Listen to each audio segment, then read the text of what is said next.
RTL Réunion. Nous poursuivons avec Alex au 02 62 234 567. Bonjour Alex. Bonjour Alex, bienvenue à vous.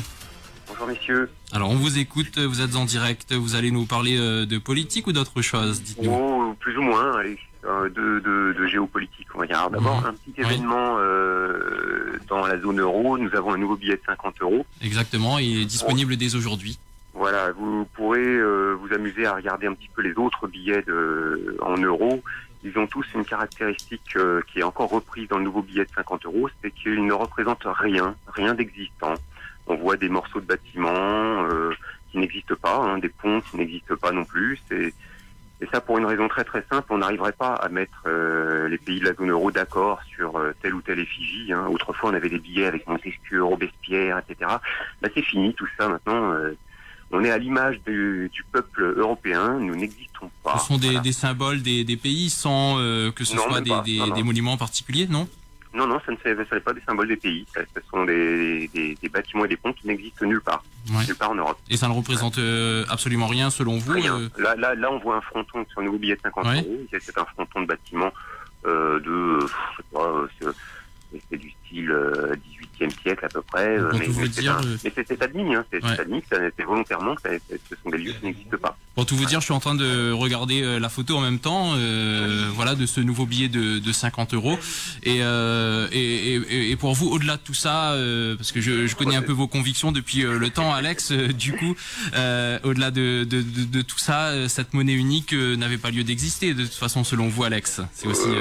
En tout cas, elle nous entraîne vers un choc économique majeur, donc il est plus urgent d'en sortir. Le dernier qui en sortira sera celui qui sera le plus ruiné.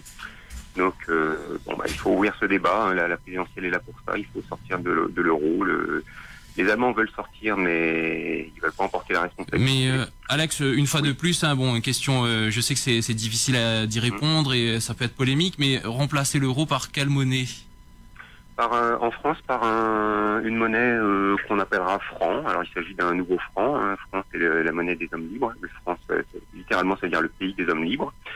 Donc on reviendra à une monnaie qu'on appellera franc, avec un taux de change au départ de 1 pour 1, c'est-à-dire au départ 1 franc égale 1 €, puis on laissera notre monnaie s'adapter à notre compétitivité naturelle. Donc il faudrait tomber à peu près à 6-10% en dessous de sa valeur actuelle de l'euro, et là on créera environ entre 1 et 2 millions d'emplois en France.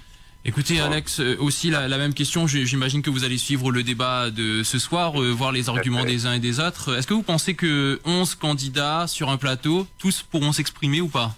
Ça va être compliqué, évidemment il ne pourra pas vraiment y avoir d'échange, c'est ça qui est dommage. Donc je pense que ça va être une succession de monologues avec quelques petites interpellations. J'espère que vous sentirez quand même que il y a peut-être 11 candidats, mais il n'y en a qu'un seul qui propose de sortir immédiatement de l'Union européenne, de l'euro, de l'OTAN. Et justement, l'OTAN, je voulais vous en dire un mot, parce qu'aujourd'hui, c'est un anniversaire. C'est même un double anniversaire. C'est les 18 ans de mon fils. Donc, je salue, je lui souhaite un très bon anniversaire. Joyeux anniversaire. Et d'autre part, ce sont les 68 ans de la création de l'OTAN, du traité de l'OTAN. C'était le 4 avril 1949. Et on a souvent en tête que l'OTAN a été créée pour faire face au bloc soviétique. Et en fait, il faut vraiment remettre la chronologie en place sur ces sujets-là. Le pacte de Varsovie, c'est 6 ans plus tard. C'est le 14 mai 1955, de mémoire. Donc, la chronologie, c'est que l'OTAN s'est créée 6 ans avant le pacte de Varsovie. Vous voyez, donc l'idée reçue qu'on a, elle est assez fausse. Et aujourd'hui, le bloc de l'Est, le bloc soviétique a complètement explosé. En tant que menace, ce bloc n'existe plus. Et l'OTAN aurait dû se dissoudre, c'est ce qui était d'ailleurs prévu au départ, et ça n'a pas eu lieu après l'effondrement du mur de Berlin. L'OTAN ne s'est pas dissoute, bien au contraire, elle se renforce, désormais, l'OTAN est aux portes de la Russie, avec des armements qui sont mis en place à la frontière russe chaque mois davantage. Et nous sommes là-dedans, avec s'il y a une petite étincelle qui survient à la frontière russe, et que un premier missile est lancé de part ou d'autre en haut. Pour conclure, Alex, nous, en tant que Français, nous serons automatiquement, par notre appartenance à l'OTAN, entraînés vers la guerre contre la Russie. Alors que historiquement, nous avons toujours été amis de la Russie.